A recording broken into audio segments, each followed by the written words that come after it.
In today's world, you don't hear much about murders involving real vampires and vampire cults. However, this was the case in 1996, the year of Prince Charles and Diana's divorce, Bill Clinton's reelection, the first ever flip phone launched by Motorola, and the Macarena came out on top. A 16-year-old teenager from Kentucky founded a cult called the Vampire Clan. It started innocently with a role-playing game, but ended up darker than anyone could have imagined.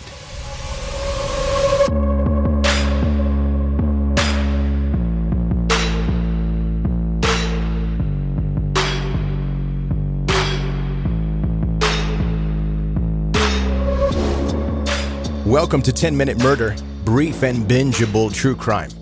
My name is Joe, the host, and thanks for joining. Now, I don't know if it's because we're smack in the middle of spooky season or what, but I've been getting such a large amount of emails and messages about story ideas for 10-Minute Murder that I can barely tread water on them. Just know that I will definitely read each and every one. I may not get a chance to respond completely or immediately, but I for sure am reading them all, so don't assume that I'm blowing you off or I don't like your idea. And I love that y'all are so into the podcast like I am and are eager to contribute. Someone told me that I should start a 10-minute murder discussion group, like on Facebook. But if I'm going to be honest, I don't really have time for anything else. I feel like the research and other things that I'm doing for the podcast would suffer, so I don't think I can take that on right now. But I will look into it, though. It's a cool idea. It may be something that I can set up and have several of you moderate. I don't know. I'm just kind of thinking out loud right now. Before we get going with the story today, this is your reminder to subscribe wherever you listen to podcasts and connect with 10-Minute Murder on social media. Links are in the show notes of this episode as well as at 10minutemurder.com. Now, to the story. The vampire craze of the 90s had a strong impact on culture.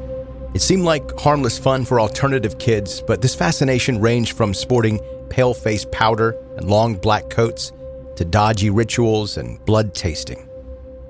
Rod Farrell was born on March 28, 1980, in Murray, a small town in Callaway County, Kentucky. His parents got married and quickly divorced soon after his birth. He was raised without a father by an absent mother involved in drugs and prostitution and a manipulative grandmother. Rod kind of stood out in this small community. He had shoulder-length black hair, wore a long black trench coat, and bored anyone who was within earshot with his claims of being a 60,000-year-old demon, a 500-year-old vampire, or just Satan himself. The first chapter of this vampire wannabe story is a role-playing game called Vampire: The Masquerade. Contrary to many households, his mother didn't restrain her son from playing obscure games, but she introduced him to this game. In his book, Wicked Western Kentucky, Richard Parker described her as an evil figure. Rod's mother, Sandra, was arrested when police discovered a love letter she had written to a 14-year-old boy. Police charged her with solicitation to commit rape due to the sexual nature of the letter. This letter said, quote, "I long to be near you, to become a vampire, a part of the family immortal, and truly yours forever. You will then come for me and cross me over, and I will be your bride for eternity, and you my sire." And again, she wrote this to a 14-year-old boy. The game made him believe that he was indeed his game character in real life. Rod started exploring his newly found identity in the occult and Satanism, ultimately leading to a loss of touch with reality. Now, everyone knows at least one person who likes vampire movies or dresses up as a vampire for Halloween. And even when that TV show, what was it called? True Blood, it came on HBO, I watched that. I'm not ashamed to say that I read the Twilight books. But unfortunately, some disturbed teenagers are prone to tipping over the edge from fantasy to reality. They implemented what they saw in movies into life and started performing rituals and drinking each other's blood. Soon, driven by their role models created by Anne Rice in her best-selling books and satanic texts, they aimed to attack a human to move to a higher level in their real-life game. Rod, along with fellow vampire cult member Howard Anderson, entered the house of Richard Wendorf on November 25, 1996. They found Richard asleep on the couch. Rod decided to attack before he woke up to avoid any type of confrontation. You would assume that being an air quotes real vampire, Rod and Howard would just bite his neck. but instead they picked up a crowbar that they had found at the house.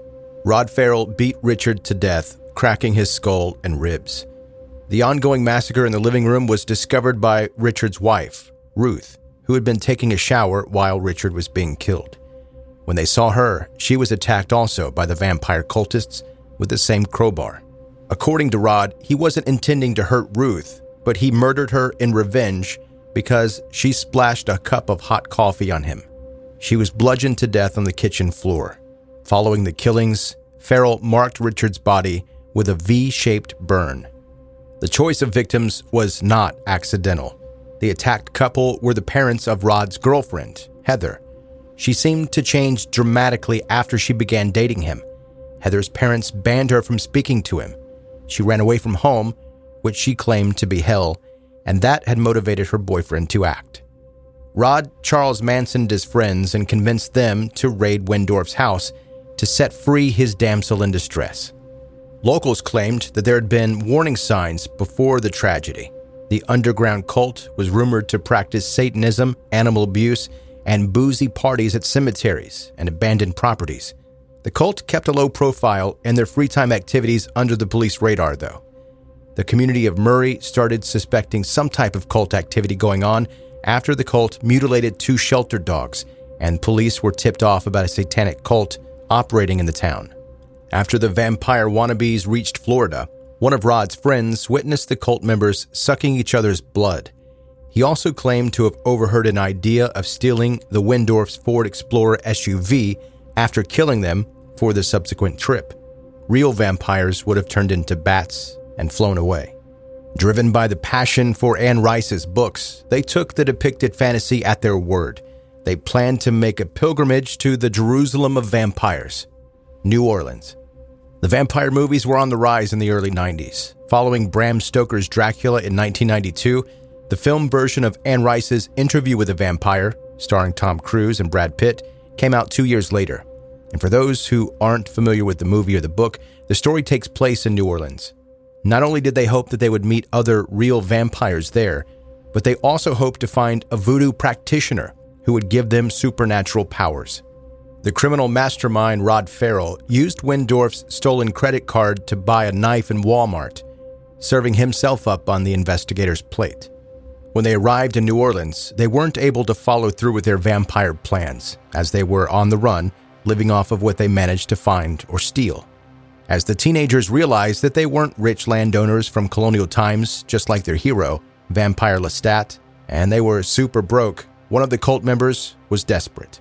Charity Kesey phoned her grandmother as they ran out of money.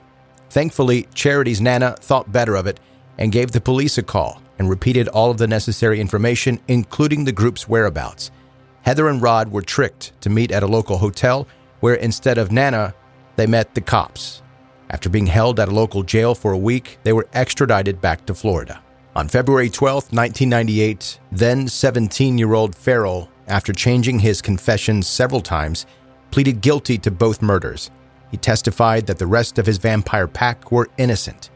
Rod claimed that Anderson didn't participate in the killings, and he was only there as a wingman, whose job was to steal a credit card, jewelry, and the SUV. Rod's attorney's line of defense regarding his insanity was rejected, and Ferrell was sentenced to death. Charity Kesey and Dana Cooper were both convicted of 2 counts of third-degree murder, but Charity got a 10.5-year sentence, and Dana was given 17.5 years.